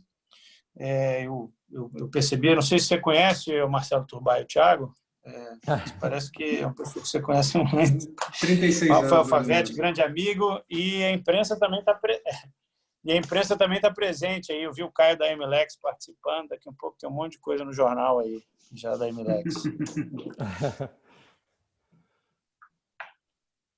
As perguntas aqui, Marcelo, eu acho que tem pro Alexandre aí, tem perguntas logo lá no início, sobre a investigação interna nas empresas ganharam mais visibilidade com as celebrações de acordo de leniência. Esses elementos obtidos na investigação interna podem ser utilizados como meio de prova no contexto de uma ação penal? Se sim, como ficariam os depoimentos prestados nessa investigação privada? Haveria alguma vedação de utilizá-los em razão da eficácia horizontal dos direitos fundamentais? Para todos os palestrantes foi a pergunta. Bom, assim, do CAD, Alexandre, só vou emendar com outro, Alexandre, para ti. Qual a lição e experiência com os acordos de leniência no CAD poderá dar aos acordos de não persecução no pacote anticrime? Bom, vamos então começar pela primeira. O que eu consigo dizer, o caminho de lá para cá nem sempre o caminho daqui para lá, né? O que acontece com esse compartilhamento de provas, quando tem uma investigação privada ou quando tem qualquer tipo de prova emprestada que chega no CAD. Quando a gente tem uma prova que sai do direito, que sai lá da esfera criminal e chega para o CAD, que tem alguns depoimentos, tem escuta telefônica, qualquer delas, a gente submete a um novo contraditório específico dentro do processo administrativo. Isso é importantíssimo. Então, a gente não faz a análise da validade da prova como ela foi obtida no direito criminal. Por exemplo, se tem uma escuta telefônica e essa escuta é trazida para o direito administrativo, muitas das alegações dos advogados dentro do processo administrativo sancionador olha, a escuta telefônica no processo criminal foi feita de maneira equivocada e ela é ilegal. O que a gente analisa é se essa escuta telefônica foi invalidada no direito criminal. Se ela tiver sido invalidada no direito criminal, aí sim a gente traz para o direito administrativo e também invalida a prova no direito administrativo, porque ela foi ilícita lá e, portanto, as suas derivações também serão ilícitas aqui no direito administrativo. Agora, se não há decisão judicial invalidando a prova lá, ela será boa para o direito administrativo também. O que a gente faz a partir dessa prova, abrir um novo contraditório. E aí, abrindo um novo contraditório no direito administrativo, a gente submete às partes todos os depoimentos e os documentos que foram apresentados para que as partes possam fazer a sua contraprova, ter o contraditório e aí em todo o seu aspecto aí do direito de defesa. E por que isso? A gente tem provas que servem ao direito criminal e tem provas que não servem ao direito administrativo e vice-versa. O escopo, muitas vezes, é distinto. Às vezes, uma prova que não serve no direito administrativo, porque ali não se conseguiu demonstrar qualquer elemento subjetivo, ela vai servir, uma prova que ela não serviu no direito criminal, porque ali necessitava de uma análise sob o ponto de vista de um elemento subjetivo. Quando eu trago ela para o direito administrativo, eu não necessito desse elemento subjetivo por conta da responsabilidade objetiva. Então, tem situações em que as provas não utilizadas no direito criminal, porque não serviram para o direito criminal, são aproveitadas no direito administrativo por conta das próprias características do direito administrativo sancionador. Questão da leniência. A gente faz muita leniência no CAD e várias dessas leniências constituem prova que são emprestadas ao direito penal. Só que existe uma mitigação do que a gente diz, esse empréstimo de prova, da eficiência desse empréstimo de prova quando faz da via do direito administrativo para o direito criminal, quando nós estamos falando de um acordo de leniência. Se você pegar o artigo 86 e 87 da 12.529, lá fala da extinção da punibilidade do crime ou da impossibilidade de oferecimento da denúncia a partir do momento que eu assino um acordo de leniência no CAD, e no artigo 87, lá no parágrafo único, fala da extinção da punibilidade quando se homologa o acordo de leniência no CAD, quando se cumpre o acordo de leniência. E aí teria uma discussão sobre a titularidade da ação penal, se o CAD tem que assinar ou não com o Ministério Público esses acordos de leniência. Na lei não fala especificamente do Ministério Público, só fala os efeitos quando o CAD assina o acordo de leniência. E aí a gente entende que acordo de leniência, o que tem por trás do acordo de leniência é confiança, é previsibilidade. Ninguém chega ao CAD para se expor, contar tudo o que aconteceu, sem que ele esteja realmente resguardado em todos os seus aspectos. Então, eu teria um desincentivo aos proponentes de acordo de leniência, caso eu tivesse uma contradição ou uma discussão jurídica que gerasse uma insegurança, sob o ponto de vista do que os resguardaria. O que o CAD optou por fazer, e aí isso é um papel de destaque, da própria instituição, que é a relação que se tem com o Ministério Público, seja ele federal ou seja todos os ministérios públicos estaduais. Desde o primeiro acordo de leniência, o CAD assina junto com o Ministério Público. Portanto, a prova que é produzida já no CAD, ela serve diretamente para o Ministério Público, porque o acordo é assinado junto. O Ministério Público assina o acordo com a gente e se vale, evidentemente, das provas para poder utilizar na sua persecução. O Ministério Público tem sido um parceiro extremamente importante no combate aos ilícitos econômicos e aos ilícitos concorrenciais, que é o que a gente atua. Então, veja, quando diz, fiz o acordo de leniência e os depoimentos que foram feitos, as provas trazidas dentro do acordo de leniência, que muitas vezes foram produzidas unilateralmente, são assinadas junto com o Ministério Público nesse mesmo acordo, e, evidentemente, o Ministério Público vai utilizar essas provas. O que se discute é quais são as provas que são realmente válidas para uma condenação dentro de um acordo de leniência. Provas unilaterais são necessárias para condenar? E quando eu assino um acordo de leniência com determinada parte, ela necessariamente tem que me trazer a prova, é isso que diz a lei? O CAD assina acordo de leniência só com o histórico da conduta? Sim, o CAD assina. A lei não me diz que a parte tem que me trazer prova. Aí vai muito da conveniência e da oportunidade da administração pública em saber se o histórico da conduta é aquilo que foi trazido aos autos, ou com prova ou sem elas, me dão a possibilidade de consegui-las posteriormente. Então, veja, eu tenho leniências com histórico de conduta muito bem montado, que não tem nenhuma prova, mas que a parte me indicou exatamente como conseguir as provas necessárias para a condenação.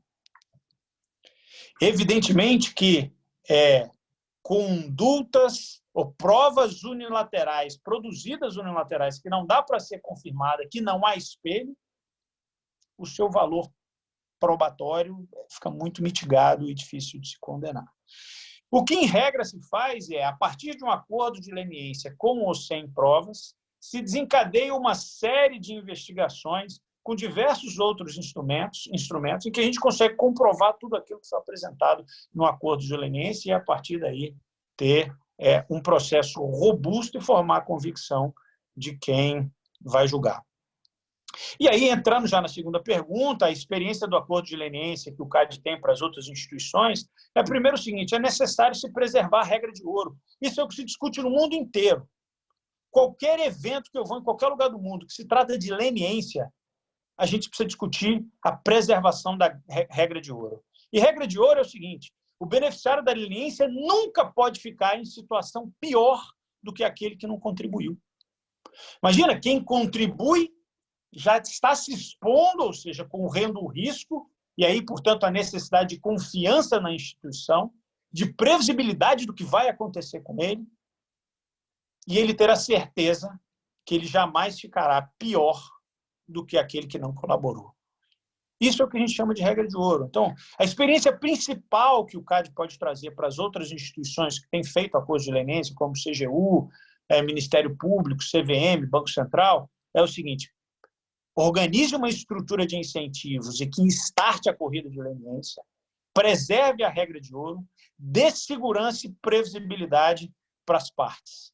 Porque só assim a gente vai conseguir fazer com que esse instrumento para investigação tão importante não caia em desuso ou em desconfiança. Perfeito, Alexandre. A gente agradece. Eu estava conversando aqui com o Marcelo, que é o coordenador dessa mesa de debates aqui, junto comigo. E como nós temos 1h30, o programado era 1 hora mais ou menos, né? Ainda mais para não cansá-los, hora do almoço. Nós temos inúmeras perguntas não respondidas que vão ficar aqui escritas. A gente pode depois pedir para que cada palestrante ou em conjunto nós possamos enviá-las, né? Ou no próximo evento elas voltem ao tema, porque evidentemente esse é um grupo dinâmico, que toda a reunião terá essa interação e a gente vai seguir respondendo. Alexandre, eu teria várias ideias aí para a gente debater sobre leniência com histórico de conduta sem as provas, porque a lei de colaboração diz justamente o contrário. se o colaborador não apresentar os dados de corroboração, a colaboração hoje, principalmente com a alteração na Lei 2.850, ela nem se inicia. Vê como as dinâmicas são diferentes. Mas, enfim, há muita coisa para a gente discutir. Eu, Marcelo, depois deixo para tu finalizares, eu queria agradecer a audiência que foi enorme, o grupo maravilhosamente se mostrou, aí como sempre, coeso, aderiu à nossa ideia, à participação. Agradecer, por fim, a Gabriela Jardim, que é o nosso coração e pulmão do IDP, sem ela não funciona. Gabriela, uma vez mais, muito obrigado pelo teu carinho, pela dedicação para montar o nosso grupo, e deixar aqui já o convite para as próximas participações. Até amanhã, provavelmente, a gente divulga a participação do catedrático da Universidade de Málaga, o professor José Luiz Dias Ripolés, que tem um dos melhores livros sobre política criminal, traduzido aqui para o Brasil. E agradecer ao Turbay, meu querido amigo e colaborador do grupo de pesquisa, e o Alexandre Cordeiro, meu irmão, que ele sempre relembra onde eu fui massacrado com a teoria da imputação objetiva numa palestra que ele assistiu aí em Brasília. Então, minha gratidão a todos os alunos, a todos que participaram, ao IDP, instituição maravilhosa, do qual eu tenho orgulho de fazer parte. Obrigado. Para encerrar, André, renovando também os agradecimentos ao Alexandre, e deixo desde já um convite, Alexandre. Somos vizinhos ali, você também professor da casa, para que nós possamos renovar essa discussão presencialmente, né? Depois que passar, enfim, toda essa confusão que é a pandemia, que façamos um encontro de grupos no IDP presencial, para que as pessoas possam ir participar e a gente fazer uma coisa mais com estilo de formato mesa redonda, né? Para todo mundo poder perguntar, debater, colocar suas ideias. Acho que vai ser muito interessante, muito útil para todos nós. E obrigado novamente pela presença, meu amigo. Prazer ter você aqui. Bom, eu que agradeço. Obrigado pelo convite. Além de dois grandes amigos, são dois profissionais que eu tenho o maior respeito e consideração.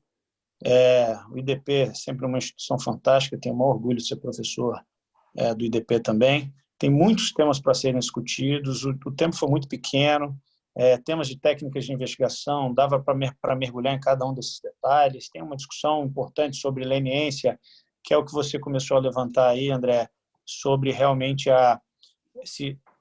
que tipo de prova é importante para a leniência ou não. O que eu estava dizendo é que não quer dizer que a gente aceita a leniência e condena sem prova. É o contrário, a gente pode startar a investigação e, a partir daí, iniciar uma persecução para conseguir as provas. Tem várias outras, como, por exemplo, técnicas não só de investigação, mas técnicas também de entrevistas que são importantes, como a gente faz os depoimentos, isso tudo de um aspecto muito prático, são discussões importantes para a gente poder trazer dentro desse tipo de persecução administrativa e também criminal, mergulhar em alguns aspectos como a utilização de algoritmos de inteligência artificial e de técnicas, testes de screening com modelos econômicos para descobrir ilícitos. Isso tudo eu acho que faz parte de um novo direito administrativo sancionador moderno e também do direito criminal, que eu não consigo ver de uma maneira diferente, e o futuro eu acho que vai se resumir especificamente a isso. Então, mais uma vez, agradecer, o discurso é importante, estou sempre à disposição, sempre que me chamar, com certeza eu estarei aí prestigiando esse grupo que é de uma importância enorme, não só para o IDP, mas você viu o tamanho da audiência aí. Obrigado a todos e stay home. Obrigado, meu irmão. Todos em casa e vamos participar já na semana que vem do próximo grupo. Obrigado, Alexandre. Obrigado, Marcelo. Obrigado, IDP. Obrigado, Gabriela. Obrigado, professor. Obrigado. Tchauzinho. Obrigado a todos. Um beijo, Gabi. Obrigado. Até logo. Beijo. Tchau.